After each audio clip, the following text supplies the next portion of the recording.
చేతిలో సామాజిక అస్త్రం నెంబర్ 1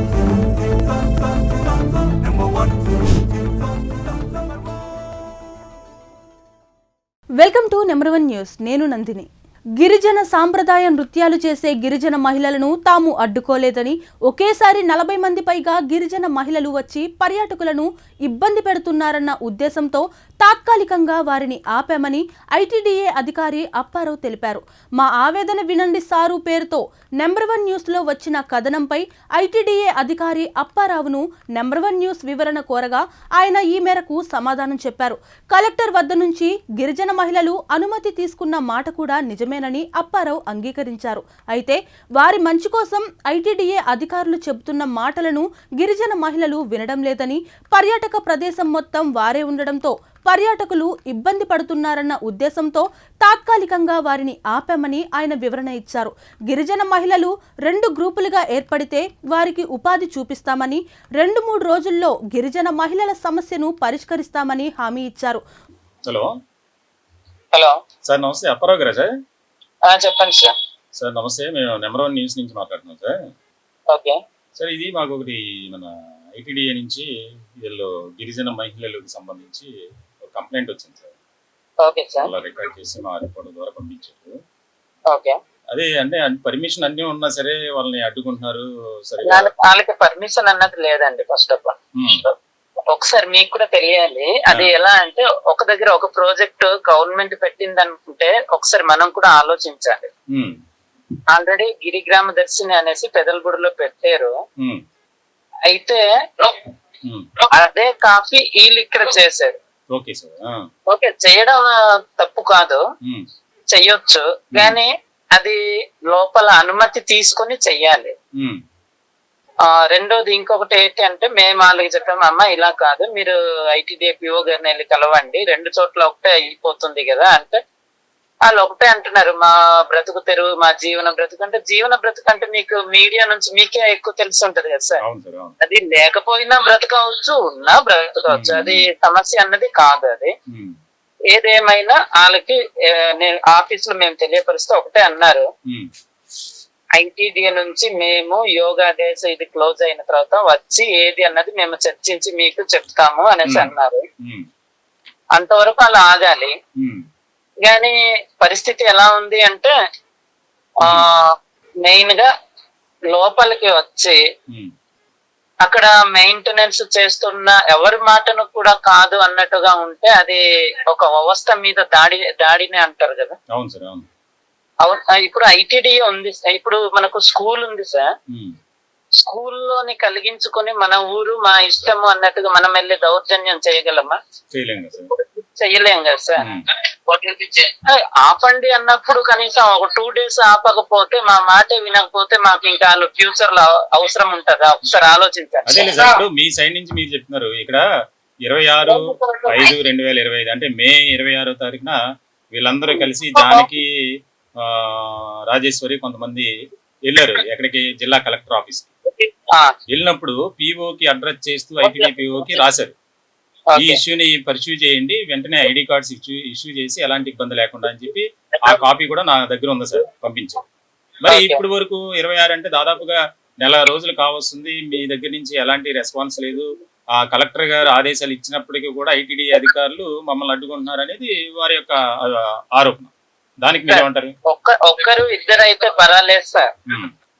ఒక్కరిద్దరికి అయితే ఆల్రెడీ స్టార్టింగ్ లోనే పిఓ గారు పర్మిషన్ ఇచ్చారు, వాళ్ళు శుభ్రంగా చేసుకుంటున్నారు. ఏకంగా 40 మంది సార్ మొత్తం వాళ్ళు. 40 మంది అన్నప్పుడు వాళ్ళు ఎలా చేసుకోవాలి? ఏదైనా గ్రూప్ వైజ్ గా అయినా చెయ్యాలి, లేదంటే వాళ్ళు దానికి సంబంధించింది ఏదైనా పిఓ గారి దగ్గర నుంచి పూర్తిగా లెటర్ అయినా తీసుకుని ఏదైనా చేసుకుని ముందుకు వెళ్ళాలి సార్. ఆ విషయంలో అభ్యంతరం లేదు. కానీ ఒకరు లెటర్ తీసుకుని ఇంకా మిగతా వాళ్ళందరూ మేము ఇంతే అనేసి ఎక్కడైనా వ్యాపారం అన్నది మీకు తెలిసిందే కదా సార్. కట్టెలు అమ్మే దగ్గర పూలు ఎవరైనా అమ్ముతారా? పూలు అమ్మే దగ్గర కట్టెలు ఎవరైనా అమ్ముతారా? కట్టెలు అమ్మే దగ్గర పూలు అమ్మితే ఏమవుతుంది, మంటకి వేడికి ఇదైపోతాయి. సరే సార్, ఇప్పుడు వాళ్ళు ఇచ్చిన ఇది అలా కంప్లైంట్ కాదు. సార్ సార్ ఇప్పుడు వాళ్ళు ఇచ్చిన ఒక కంప్లైంట్ ఐదుగురు ఆరుగురు శుభ్రంగా ఒక సార్, అప్పటికి ఒక team నిమిషం. చేసుకున్నా దానికి పర్లేదు. సార్ ఒక్కటి కానీ ఎవరి దారిన వాళ్ళే, మెట్లు నుంచి ఎంట్రన్స్ మెట్లు నుంచి కింద వరకు ఎవరి దారిన వాళ్ళే. సార్ ఇప్పుడు వీళ్ళు ఇచ్చిన దాని వలన ఏటవుతుంది అంటే సార్, టూరిస్టులకు కూడా ఇబ్బందిగానే, కొద్దిగా బలవంతం అన్నట్టుగా కొంతమంది ఫీల్ అవుతూ చెప్తూ వెళ్తున్నారు. ఇంత ఇలాగనా, ఏదైనా మాకు ఇంట్రెస్ట్ ఉంటే మేమే కట్టుకుంటాం వేసుకుంటాం కదా అన్న ఫీలింగ్ కూడా టూరిస్టుల దగ్గర నుంచి ఉంది సార్. సార్ ఒకటి అప్పారావు గారు, వాళ్ళు పంపిన కంప్లైంట్ మీకు చదివి వినిపిస్తా. 26/05/2025 మహారాజశ్రీ గౌరవనీయులైన అల్లూరి సీతారామరాజు జిల్లా పాడేరు సమీకృత గిరిజన అభివృద్ధి సంస్థ ప్రాజెక్ట్ అధికారి వారి దివ్య సముఖనముకు అనేక నమస్కారములతో వ్రాయిచు దరఖాస్తు విన్నపములు. డుమ్రిగూడ పర్యాటక ప్రాంతం చాపరాయినందు ఉపాధి కల్పన నిమిత్తం మేమనగా అల్లూరి సీతారామరాజు జిల్లా డుమ్రిగూడ మండలం పోతంగి పంచాయతీ డుమ్రిగూడ గ్రామ గిరిజన జాతికి చెందిన వారము. మేము ఒక్కొక్కరు ఇంటర్మీడియట్, డిగ్రీ, మెడికల్, వొకేషన్ కోర్సులు చదివి ఉపాధి లేక నిరుద్యోగంతో ఖాళీగా ఉన్నాం. కావున సదరు మాయందు దయ ఉంచి డుమ్రిగూడ చాపరాయి పర్యాటక ప్రాంతం సందర్శించు పర్యాటకులకు గిరిజన సాంప్రదాయ పద్ధతిలో వస్త్రాలంకరణ చేసే పని ద్వారా మాకు ఉపాధి అవకాశం కల్పించుటకు అనుమతి కల్పిస్తారని శ్రీవారిని మిక్కిలి వినయపూర్వకంగా కోరి ప్రార్థిస్తున్నాం. ధన్యవాదంతో ఇట్లు తమ విధేయులు జానకి రాజేశ్వరి అని చెప్పి కొన్ని సంతకాలు ఉన్నాయి సార్. దీనికి స్టాంప్ వేసి కలెక్టర్ ఆఫీస్ అని చెప్పి దానికి సంబంధించి పిఓ ఐటీడీఏ చాలా క్లియర్ గా రాశారు సార్. ఇదేంటో చూసి వాళ్ళకి ఐడి కార్డ్స్ ఇప్పించి వాళ్ళని ఇబ్బంది లేకుండా చూడండి అని. మీరేమంటారు? కేవలం ఇద్దరికి మాత్రమే పర్మిషన్ ఉందని, అంటే దాదాపుగా నెల రోజులు కావాల్సింది. నెల రోజుల్లో పోయిన సంవత్సరమే ఐటీడీ దగ్గర వాళ్ళు లెటర్ తెచ్చుకున్నారు ముగ్గురు. వీళ్ళైతే రీసెంట్ గా లెటర్ రాశారు. ఓకే సార్, అవును 1 month అవుతుండవచ్చు, ఇంకా 2 months కూడా అవ్వచ్చు. మేలో రాసింది. కానీ ఒకసారి సార్ అక్కడ కొన్ని వేలు ఖర్చు పెట్టి గిరి గ్రామ దర్శనం కూడా వాళ్ళు చేశారు. అది ఐటీడీఏ నుంచి మాకు క్లియరెన్స్ రావాలి.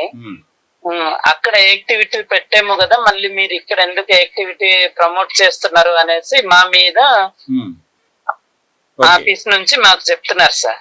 సార్ మేము ఎవరికి ఏది మేము ప్రమోట్ చెయ్యట్లేదండి. ఒకసారి వాళ్ళంతటా వాళ్ళు మాటగడ తర్వాత గిరి గ్రామ దర్శిని చూసుకుని ఇక్కడ వచ్చి చేసుకుంటున్నారు సార్ అనేసి చెప్పాం సార్. అయితే మేము కూడా వాళ్ళని అమ్మ ఒకసారి ఏదైనా లెటర్ ఉండి క్లియర్ గా ఆఫీస్ లో ఏమంటారు ఏంటి, ఏదైనా కూర్చొని చర్చ జరిపి ఏదైనా తీసుకోవడం మంచిది కదా అనేసి మేము చెప్పాను సార్.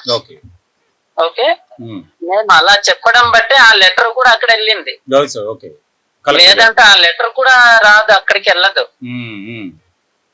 ఎందుకంటే వాళ్ళకైనా మాకైనా సరే లోపల ఏదైనా జరగరానిది జరిగితే వీళ్ళు అన్నెసెసరీగా లోపల ఎంట్రీ అయ్యి మళ్ళీ ఇబ్బంది కదా సార్. ఏదైనా ప్రాబ్లం క్రియేట్ అయితే వాళ్ళకు ఏదైనా ఉండాలి, లోపల వచ్చేటోళ్ళకు కూడా సేఫ్ గా ఉండాలి. వాటితో పాటు హెవీ ఎక్కువ స్టాప్ కాకుండా వాళ్ళు ఒక 2 గ్రూపులుగా డివైడ్ చేసుకుని ఏదో చేసుకుని ఐటీడీఏ నుంచి ఏ సలహా చెప్తే ఆ సలహా మేరగా వాళ్ళు ముందుకు వెళ్తారనేసి మేమైతే అనుకుంటున్నాం సార్. నేను ఐటీడీఏలో ఫోన్ చేశాను sir.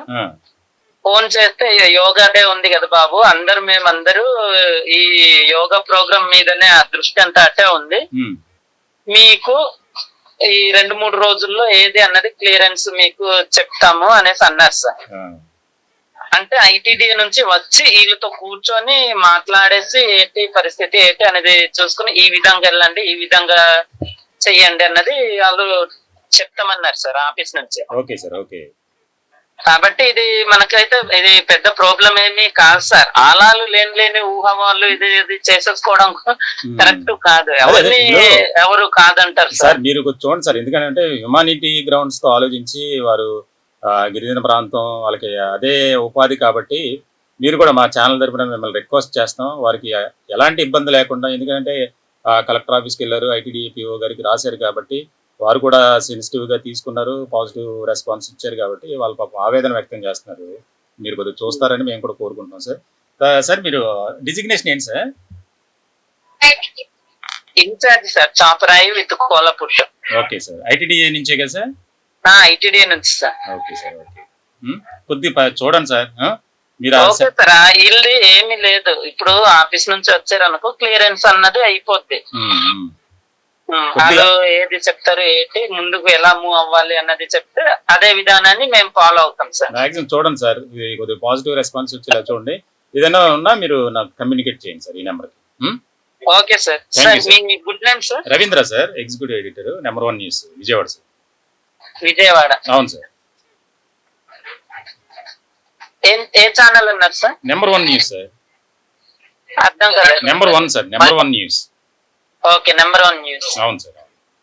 Okay sir, thank you sir.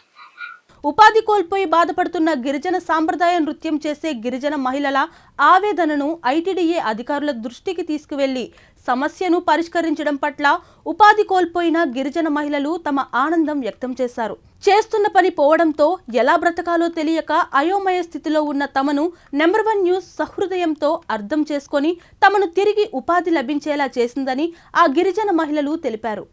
మేము చెప్పినందుకు స్పందించినందుకు చాలా చాలా ధన్యవాదాలు. నెంబర్ 1 ఛానల్ వాళ్ళకి, అక్కడ పనిచేసే సిబ్బంది వాళ్ళకి అందరికీ నా ధన్యవాదాలు. అలాగే మేము ఇక్కడ చేసుకోవడానికి సదాకాలము ఇలాగే సాయం చేయాలి, వాళ్ళు కోఆపరేట్ చేయాలి. మాకు వీళ్ళు వద్దనకుండా కాదనకుండా వీళ్ళు ఏమి ఇంకా మాట్లాడకుండా ఇక్కడ మాకు మేము ఎల్లప్పుడూ ఈ బిజినెస్ చేసుకునేటట్లు మాకు మీరు ఆమోదించండి సార్. పవన్ కళ్యాణ్ గారు, డిప్యూటీ సీఎం పవన్ కళ్యాణ్ గారు అయినా, మాకు చంద్రబాబు నాయుడు అయినా ఫుల్ కోఆపరేట్ ఇవ్వండి సార్. పవన్ కళ్యాణ్ గారు ఇదేమో చాప్రా, ఇది అలాగే పెద్దపాడు దత్తత తీసుకుంటామని చెప్తున్నారు కాబట్టి ఇది రేపటి దినాల్లో ఇది డెవలప్ అయిన తర్వాత కూడా మాకు ఇక్కడ ఒక ఏదైనా చిన్నది పెద్దది లేకపోయినా చిన్న చిక్కదైనా ఏదైనా ఉపాధి చూపించాలనేసి కోరుకుంటున్నాం సార్. సార్ పవన్ కళ్యాణ్ గారు మీ దృష్టిలో ఇది రావాలనేసి మరీ కోరుకుంటున్నాము. మా టీం తరపున, చాప్రా టీం తరపున, అందరి తరపున నేనే మీకు ధన్యవాదాలు తెలుపుతున్నాను. నెంబర్ 1 ఛానల్ కి ప్రత్యేకంగా ధన్యవాదాలు. నమస్తే. నెంబర్ 1 ఛానల్ కి ధన్యవాదాలు చెప్పుకుంటున్నాం, టీం మొత్తంకి ధన్యవాదాలు చెప్పుకుంటున్నాము. అలానే మేము మా ట్రైబల్ గెటప్ గురించి మాకు ఇలా కట్టొద్దు అని చెప్పినందుకు మీరు స్పందించినందుకు మేము ధన్యవాదాలు చెప్పుకుంటున్నాం సార్. అలానే మాకు ఇంకా మీరు మోటివేషన్ చేసి ముందుకి తీసుకెళ్లాలనేసి మేము ధన్యవాదాలు చెప్పుకుంటున్నాం సార్. మా పరిస్థితిని డిప్యూటీ సీఎం పవన్ కళ్యాణ్ గారు దాకా, సీఎం చంద్రబాబు గారు దాకా తీసుకెళ్ళాలి. మాకు అలానే ఉపాధి చూపించి మాకు ముందుకు తీసుకెళ్లాలనేసి మీకు మేము కోరుకుంటున్నాం sir. Thank you number 1 channel. మరిన్ని లేటెస్ట్ అప్డేట్స్ కోసం చూస్తూనే ఉండండి నెంబర్ 1 న్యూస్. సామాన్యుడి చేతిలో సామాజిక అస్త్రం.